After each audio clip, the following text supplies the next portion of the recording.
All right. I have a comment here from Jean Danette, and they say, challenge for you. You said on a few occasions that you would kill almost anyone to survive, and you justified it by saying that you want to survive. At the same time, you think that wanting a steak is not a justification for killing someone.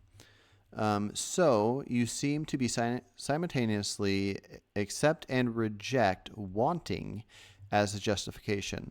What is the symmetry breaker between the two examples that makes this justification valid in one case but not the other? You can think of this as a name the trait type of challenge. Okay, so this is kind of complicated.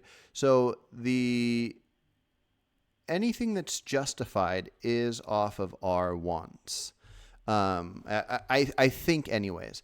And so it would depend on if the thing, it's basically on a scale of how much does our well-being and survival, and say something maybe like optimal health, something in there, well-being, survival, optimal health, how much does this action affect it? So if you take all the possible immoral things, the things that could cause displeasure and the things that could cause end of life, I don't really think of anything else fitting into morals other than displeasure.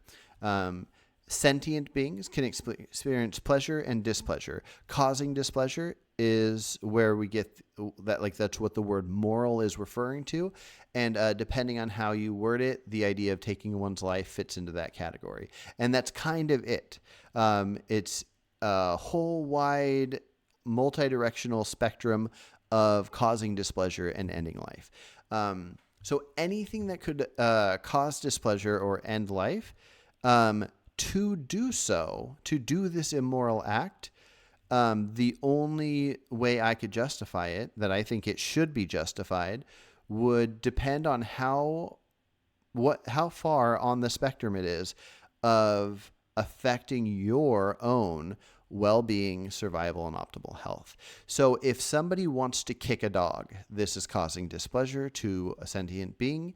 And if their only reason for doing it is they want to do it, it brings them pleasure. It bringing them pleasure does not, it's nowhere near the good end of survival, optimal health, well-being. It's just a personal want, and that's it. It's only a personal want. It's a personal want and pleasure. And that's what that is, and so that's why that's wrong, and that's why I would view same thing like harming animals to eat them is wrong, and then like killing an animal to eat it is less wrong than harming and killing an animal to eat it. Now, if you go to the other end of something where like you're going to die, and if you kill this animal and you eat it, and then that keeps you alive, then you have this immoral act that you committed, but you're doing it because you want something and survival.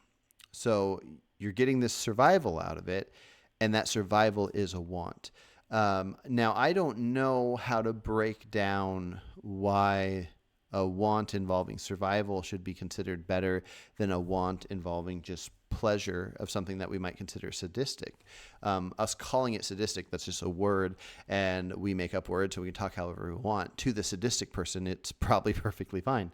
But that's the best I can describe it, is that we should want to cause the smallest amount of displeasure. Therefore, we should want to commit the least amount of immoral acts as possible.